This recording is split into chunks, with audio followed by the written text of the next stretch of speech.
Well, today is going to be definitely a different type of video. I had an idea pop into my head that I think is worth talking about. Today I was trying to think about ideas and topics and stuff to write down, and nothing just seemed to stick. And it reminded me of this. I had learned this by my father, if I have to be completely truthful. And it's not a subject I like. But you know what? If it provides value to you guys, then I'm glad to share it, because I think it ultimately needs to be said in the way that it needs to be said. Because if you find yourself in a similar circumstance, then yeah, this is probably what it is. This is about getting excited about something and ultimately changing your mind when it doesn't suit you anymore. When it first excited you and it was great and you wanted to give all you wanted to, with your heart and soul into it, and then all of a sudden, a day later or a week later, you're just done with that idea completely and you're trying to move on to find the next dopamine rush of something that you think you can do. I don't know what specifically that is called. I don't even think there's a name for it. If there is, please let me know down in the comments. I would really like to know what it is. Hello. Sorry to alarm you, but I actually wanted to make this very quick cut in, only because I wanted to include what the name actually was. And I did some digging, and this makes much more sense to me, and I know it will for you guys. And what I'm referring to in the video is what's called novelty-seeking. And I just want to read something very quickly, and then I'll cut back to the video for you guys, because this is going to make a lot more sense, especially what I'm trying to explain about. Now, this behavior is often called novelty-seeking. It happens when you start something new, and it gives you an initial rush of excitement or pleasure driven by dopamine. But once the novelty wears off or the task gets challenging, your interest fades, and you move on to something else that sparks the same initial thrill. Now, this thing can be tied to lack of sustained motivation, like the brain craves quick rewards and long-term effort doesn't provide the same initial gratification. Or things like task avoidance. If the project gets tough or tedious, you might abandon it to avoid discomfort.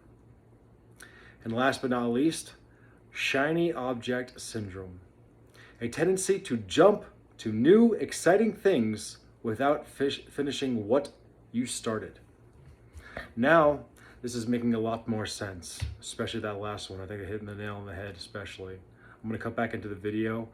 Thank you for watching still, and I do apologize for this quick cut-in. You have an amazing will to do something because you feel it so strongly. And then when it comes to the idea and you work on it, you feel amazing that you are. And it feels great because everything's flowing, everything's clicking, everything's going, the motor's moving, and then all of a sudden, you come to a halt because for some reason, the feeling no longer suits you. And you don't know why, but you're already bored of it.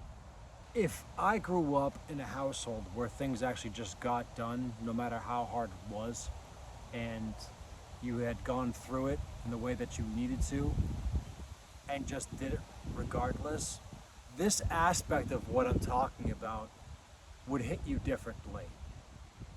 But I think it's a very common issue. It's literally a disease. I'm gonna go that far. It's a friggin' disease. Because it literally has held me back for years. I can give examples, right? When I was a kid growing up, my father used to take me to go see movies at the movie theater, okay? Or at the drive-in or whatever the case is. And you know when you get that feeling when you watch a movie full that you've never seen before, and it leaves you with the feeling like, oh, I love that character. You want to be like, all right, like say, I'm not this old, but imagine when Star Wars came out, like A New Hope and the Jedi Returns and all those. Obviously, I wasn't even born yet, but you know, I'm sure if kids still watch that today, or even the newer Star Wars in like, you know, the early 2000s, early 2000s, you know, you would leave that being like, oh, I just want like a lightsaber, and I just, you know, and you got that like that kid instinct that brought something. You love the characters. You bought the Lego sets. You know, you just were so up into it, and you just loved doing it, and you like came up with some idea, and you were out in the backyard and you're playing with your brother and like fighting with sticks and stuff, you know. At least that's what we did. So that's kind of why I'm explaining it the way I am. Again, this is fully from my own experience dealing with this. So, but it kind of goes along with that, and all of a sudden, like a couple days later, it's like you've become very sick of it. Like you want nothing to do with it, like at all. Like the very sight of something disgusts you. And it's kind of funny in that way that it works that way. Now, I personally think that is really where it stems from. If I could really find a fundamental place, was by the feeling that movies give you as a kid. So there was a movie back then that my father had told me about when he first went and saw, and he said that you could hear the people talking after, and it was the movie Avatar. Why am I bringing up Avatar? Hear me out here. He was saying that when people sat in the theater and they were watching the movie, they had the awe in their face by like first seeing the planet that they were on. You know, I think the planet's called Pandora. And you had all the trees and all the animals were glowing, and it was just very, very visually like, you know, astounding. Like they were just astounded by the visuals of it, you know, like the floating rocks and like the flying and like the pairing with the animals that just felt like so attuned to something that we're missing here on Earth for some reason. And my father was saying that after everyone had gotten out of the movie theater, the conversations that he was hearing about people just wanted to be there, they didn't even want to be here, like they just got so wrapped up in like wanting to not be here and just being so wrapped up in the feeling of what that movie left them with. And it's kind of crazy because that can ultimately go on so many aspects of things. And where this became a habitual pattern was because my father always fell into traps. He trapped himself a lot. And what I mean by that is that and again, my father was a genius. My father was a creative genius. He really was. I'm not going to leave that out. He was a creative genius. So many ideas, so many things that he could explain. So like into fine detail. Like very, very smart person. But ultimately, I want to say that this kind of like ended up to be his demise of his life in a way, because he could never decide on something and stick with it. And that's what I'm trying to like kind of get to here about this whole thing, where feelings can literally rob you of just doing things because you know you need to do them. And that's kind of a scary thought.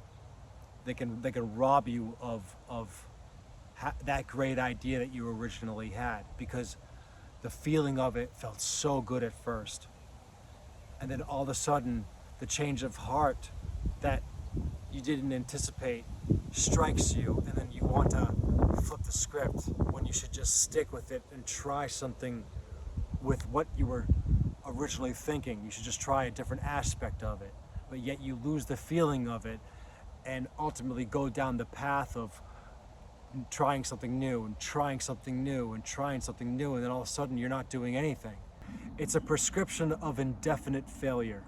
And with this prescription, my father and his creativeness, he'd fall into his own traps. He would get so excited about a business idea And he'd start that business idea, and after like 2 weeks, because he really would try. He would try to create something. He would try to pull money together. He would actually like try and call people and and all of a sudden it's like, when you don't continue on the path of just going through the hardness because you believe in what you're trying to do so much, that you ultimately come to the decision which breaks the entire beauty and creativeness that you had in the beginning of thinking of the idea and ultimately trying to create it in the first place. You spend all that time working on that thing to ultimately just change your mind, which makes all the work invalid. It makes it all invalid. Like you did it for nothing. You've legitimately wasted your time. And that's a very hard thing to kind of grasp. And unfortunately, if you don't understand that, you need to grasp onto that, because it is a perpetual cycle that you will always fall under. You must catch yourself and really ask yourself this one fundamental question. You should ask yourself, is this really the right thing that I see myself doing, and do I love this? And can I do this for the rest of my life or for a very long time and be very good at it and learn all I can about it? That should be the fundamental question before you just go into an endeavor because it feels good to you at the time. That is not the right thing to do at all. And I'm telling you right now, it plagued me, it plagued my father, and it plagued my siblings. It plagued us. It is like a sticky molasses that is very hard to overcome if you don't know what you're looking for. Because any good feeling about something that comes along, you'll grasp onto it and ultimately want to do it for all the wrong reasons, because all it does is just feel good to you when you know that you won't be doing the same thing the week later or the day after or a couple days later. Luckily, there was one point in my father's life where he caught himself. He caught himself from doing that, and he did it the right way. But unfortunately, there was a downside to it all. And it was a big lesson to me. And it ultimately made me see this years and years later, when I had to start to work my mind a certain way to make sure I'm fighting against trying to start something new just because it feels good. And ultimately, like, not sticking with it. Because, and I guess I'll go into that a little bit later, because it has to do with a materialistic side of it too that people will probably be struggling with in their lives. There was a point in my father's life where he actually decided to start a business. Like the many other ideas about business before. The thing is that this one was different because he never told me about it. He never told anyone else about it until it actually was a little bit more established. So he actually, at the point, and this is before AI, this is before technology, like you had to do things the hard way, like start a legitimate business. You had to get in contact with people. You had to pay for advertising through billboards or radio agencies. You had to actually call up places to be able to either do sponsorship deals or manufacturing deals, especially for your product. Those things. You had to build your website from scratch. There was no new technology to do it all for you. You had to pretty much wear all the hats and do all the legwork your entire self. You had to actually go out and seek somebody to build a website for you and pay them probably a little bit of a larger sum of money to do that in the way that you wanted to, and then eventually teach yourself too to be able to make changes on that website. And I can tell you what he actually did. He did it all. He built a website from scratch. It was with help, but it was with people that he trusted. Now, he paid for advertisements. He got billboards. He got business cards. He even went as far as contacting the radio stations and doing complete deals with them and having them advertise it through the radio, it was a It was one famous radio station. It was actually WAAF. It ended up becoming a legitimate business. He ended up doing a deal with the manufacturer to provide his product through that manufacturer to be able to put products on the website and start to sell it through his paid advertising, which was, I think at the time he was telling me it was actually it was pretty much, he had to save up like $2,500, which I mean, like that's what he was making and more a week. But, you know, it would all go to the advertisement as much as he possibly could when he had the extra cash to put that towards the advertisement. So he established like a legitimate business. And why am I going into such detail, right? If he did all this, right, and it ultimately went, and and even with the advertisements through the radio station and what they were putting out, especially about this company, and then meeting them for events and getting whole groups of people together, in turn, it got to a point where he made, the first annual year, he made $200,000 on the launch of it. There's a lot of things that also go into play where you have to pay people. Like that $200,000 is not something you can just pocket. It actually goes back to the business internally. I'm sure he actually made out with a little bit of it for sure.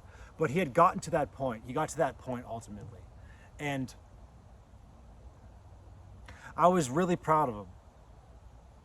Because right then it actually showed me like, wow, this is something that he spent months and months and months and months planning, and it was like really good because he never told me anything about it until like when it was starting to kind of come to fruition, and all of a sudden this evidence started popping up around it and he couldn't hide it anymore. And that is to me, that was the right thing to do, is to keep it hush hush so he didn't kill the idea for himself. That was smart. So despite doing all of that and spending that amount of time, I'm going to tell you something that's kind of disheartening, unfortunately. He walked away from it. I know. Trust me, I know. You don't even have to say anything. Please, I know. $200,000 that business is making in revenue already a year. I couldn't imagine what the next year would have brought in. He gave it up. Why? Because I think it ended up being, to me, from my outside point of view looking inwards, it got to the point where it may have become too much. And obviously there was some other fundamental issues, because he started going down a path where instead of really hunkering down and worrying about the business aspect of it, he got lost in another aspect of it. But that ultimately led to him almost trying to pull things together, and the pressure was too great. And then he just stepped away from it, and all of a sudden, a super successful business. And all that time invested, and all those relationships, and all that money that he spent on advertising was all for nothing. Now I can say this because I was 100% witness to it, and also worked in it at certain aspects of it. Stepped away from it. It was a huge disappointment to me. To know that he had something which he created that was foundationally him altogether, and his mind and what he put together was all foundationally him. This is why when like businesses are started by one individual, that one individual does so many things, and without him, obviously that's clearly why the business didn't survive. When he should have asked for help, not by me. You know, I didn't know better at the time. I was in a completely different headspace at the time. But at least I observed what was going on, and now that I look back, I can actually be able to say and put a little bit more sense into what I'm saying here. But he could have asked for help somehow, some way. Someone that knew business maybe better than him, a mentor. Unfortunately, I think my father might have been a little bit too arrogant to maybe ask for help. Maybe a little too prideful. But I'm only making an assumption, and I don't know for a clear-cut case. But me personally, looking back, is that I think he should have been focusing on more important things. I think about it, and it would have been fine. It would have been completely fine, I think. But it's still the same lesson of what I'm trying to explain and to say here. Because doing things when the feeling leaves you is the most crucial point, and that's where realistically it should mean the most to you. Because if you love the idea and you put all of your finite amount of time in that you'll never get back again, and your hard-earned money that you worked for me personally, if I was in that, I couldn't let it go. I wouldn't have let it go, honestly. I would have tried to figure it out some way, somehow. Someone knows something that I don't. That would have been my fundamental idea about it. But then again, I was very young and stupid and not in the right headspace. And obviously, clearly, he was stepping up to becoming something, and he was showing himself that he could do it, which is a beautiful thing altogether. And it was awesome how it was all transpiring at the time. But by not sticking with your ideas, you're teaching yourself the aspect of complacency, and you're teaching yourself the aspect of only feeling good about something for a short period of time until that feeling goes away. And it's something that will haunt you with everything that you do and everything that you own. And what do I mean by everything that you own? I mean it as, I'm sure, and I'm gonna say this because it needs to be said, I'm sure that a lot of you have unfinished projects. Am I wrong? Come on, tell me I'm wrong. We've all fallen fault to that. We all have unfinished projects. I don't care if it's an unfinished car or truck out in the driveway that's been sitting there. I don't care if it's building something for the house that you wanted to get done. You started and it didn't get done for a while and it's still looking the same way. Maybe like a new closet or a new bathroom upgrade. That book you started and never picked up to do it, to finish it, whether you're writing the book or reading the book. We all have projects that we pick up and that we don't finish. In the worst case scenario, you keep picking up projects and not finishing them. So now you're surrounding your house and your own personal space with unfinished projects. Now here comes the question. What do you think you're teaching yourself by doing that? You're teaching yourself haphazardness. You're teaching yourself to be habitually complacent with your ideas and your ambitions and your goals. And that, my friends, is something that's very, very wrong and very bad. But now here comes the other question. Yeah, you're right. What can I do about it? I'm going to tell you this from the bottom of my heart, because this is what worked for me. And this is what I continue to do. I don't pick up a project unless I know I'm going to finish it. Now, picking up that project and saying that is not enough, okay?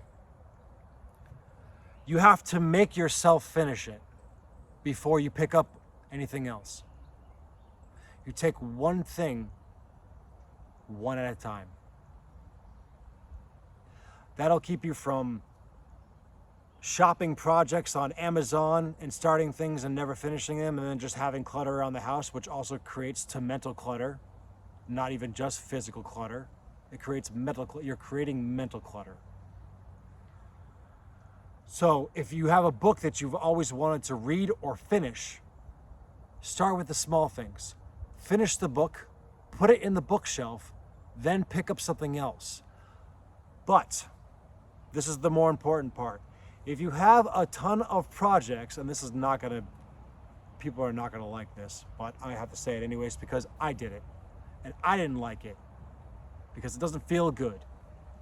If you have a bunch of unfinished projects, sell them. I'm not kidding. Get them away from you. Sell them. Get rid of them.